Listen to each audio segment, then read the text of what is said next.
Hi, welcome to solar insure. मेरा नाम मनोज छेत्री है। मैं विगत कई सालों से लोगों का इन्वेस्टमेंट म्यूचुअल फंड पे करवाता हूँ। साथ ही उनका एक फाइनेंशियल प्रोटेक्शन बना रहे हैं। इसके लिए मैं उन्हें टर्म इंश्योरेंस और हेल्थ इंश्योरेंस जैसे इंश्योरेंस प्रोडक्ट भी प्रोवाइड करता हूँ उनके फाइनेंशियल प्रोटेक्शन के लिए। आ, मैं अक्सर क्लाइंट विजिट पे जाता हूँ, तो मैंने एक चीज़ नोटिस किया है कि जब मैं उन्हें किसी इंश्योरेंस प्रोडक्ट के लिए उनके पास जाता हूँ, ठीक है, तो मैंने अक्सर इस चीज़ को नोटिस किया है कि मैं कोशिश करता हूँ कि उन्हें एक प्योर टर्म प्लान दूँ या प्योर हेल्थ इंश्योरेंस प्लान दूँ। लेकिन जब मैं उन्हें बताता हूँ, जब ब्रीफिंग के समय उनका एक क्वेश्चन रहता है कि अगर मुझे कुछ नहीं हुआ या मेरा कुछ क्लेम लेने की ज़रूरत नहीं पड़ी तो क्या मुझे पैसा रिफंड मिलेगा, पैसा वापस आएगा। तो मुझे एक चीज़ अजीब लगता है, ये चीज़ सुनने के लिए, ये चीज़ सुनते हुए मुझे एक अजीब लगता है कि लोगों को आई थिंक लोग इंश्योरेंस को एक इंश्योरेंस के रूप में लेते क्यों नहीं है। लोग इंश्योरेंस को इंश्योरेंस के रूप में लेते ही क्यों नहीं है। मुझे ये चीज़ अजीब लगता है, ये चीज़ सुनने में, ये चीज़ जब मैं देखता हूँ।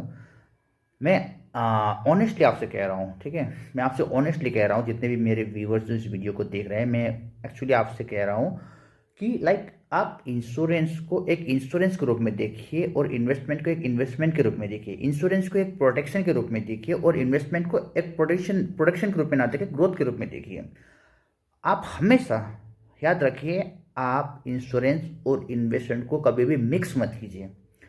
जब आप कोई ऐसा प्रोडक्ट लेते हैं जिसमें आपको ये बोला जाए कि ये आपका इंश्योरेंस है, अगर आपको कुछ होता है तो आपको कंपनी इतना देगी, अगर आपको कुछ नहीं होता है तो इतने सालों बाद भी आपको कंपनी इतना रिटर्न देगी। प्लीज़ प्लीज़ प्लीज़ ऐसे चीज़ों से दूर रहिए। मैं क्यों आपको बताता हूँ। मान लीजिए आपको एक टर्म प्लान लेते हैं, ठीक है, उसका आपको ईयरली प्रीमियम पड़ रहा है 15,000 रुपये। सपोज कीजिए आपका 15,000 रुपये पड़ रहा है। लेकिन जब आप कोई ऐसा प्लान चूज करते हैं जिसमें आपको ये बोला जाए कि इतने सालों तक अगर आप प्लान लेते हैं, अगर आपको कुछ नहीं होता तो आपको इतना पैसा आपको मिलेगा, जिसे मनी बैक प्लान भी बोला जाता है। तो क्या होता है, अगर आप ध्यान से देखेंगे तो उसका जो प्रीमियम होता है उससे उस 15,000 का 2 गुना या उससे भी ज़्यादा होता है, 30,000 उससे ज़्यादा होता है, ठीक है। लेकिन अगर आप ध्यान से देखेंगे, आपको सुनने में तो अच्छा लगता है, ठीक है, आपको सुनने में तो अच्छा लगता है कि अगर मुझे कुछ नहीं होगा तो मुझे वो पैसा रिटर्न मिलेगा, ठीक है। लेकिन अगर आप ध्यान से देखेंगे तो उस प्रोडक्ट, अगर आपको कुछ भी नहीं होता है, भगवान ना चाहे कुछ हो, लेकिन अगर कुछ भी नहीं होता है तो आपको जो रिटर्न मिलेगा उस पर आप जरा गौर कीजिएगा। वो आपका जो रिटर्न होगा वो कम से कम 4.5 से 5%, हार्डली 5% तक ही रहेगा। और इन्फ्लेशन रहता है 5.5 6 या उससे ज़्यादा। तो उस पैसे को आप 15 20 साल या आप जितना साल तक भी रखते हैं, जितना साल तक के लिए टर्म इंश्योरेंस लेते हैं, उस साल तक के बाद आप उस पैसे को रिटर्न लेके भी क्या करेंगे, ठीक है। तो मेरी सलाह ये है, इस एक्चुअली इससे क्या होता है ना, मैं आपको बताता हूँ। कंपनी ये जो ऐसे जो प्रोडक्ट लेते हैं जिसमें इन्वेस्टमेंट और इंश्योरेंस का मिक्स रहता है, इससे आपका तो कुछ फायदा नहीं होने वाला, इससे होता फायदा किसका है, कंपनी का, ठीक है। क्योंकि वो आपको कि 7.5% रिटर्न देने में उसको क्या जाएगा। आपका उसी पैसे से वो आपसे 12 या 14% कमा के बैठी रहेगी, वो आपके पैसे से। तो मैं चाहूँगा कि आप ऐसे प्रोडक्ट पे बिल्कुल निवेश ना करें।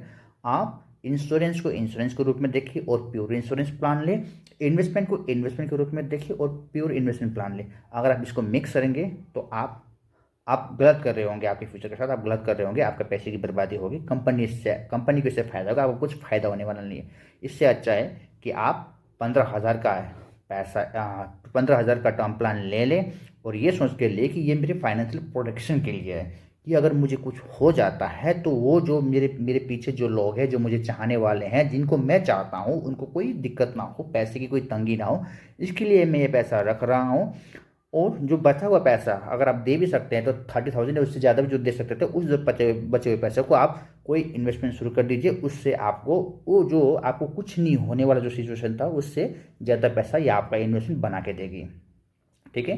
तो ऐसे प्रोडक्ट से बिल्कुल दूर रहिए जो इन्वेस्टमेंट और इंश्योरेंस का मिक्स हो, और जितना हो सके प्योर इंश्योरेंस प्लान लीजिए और प्योर इन्वेस्टमेंट प्लान लीजिए। और अगर आपको इंश्योरेंस और इन्वेस्टमेंट के रिलेटेड कुछ भी जानकारी चाहिए, यदि आप इन्वेस्टमेंट करना चाहते हैं, इंश्योरेंस लेना चाहते हैं, तो मैं अपना कॉन्टैक्ट नंबर नीचे दे देता हूँ। आप उस पर कभी भी कॉल करके या व्हाट्सएप करके मुझसे जानकारी ले सकते हैं। Happy investing.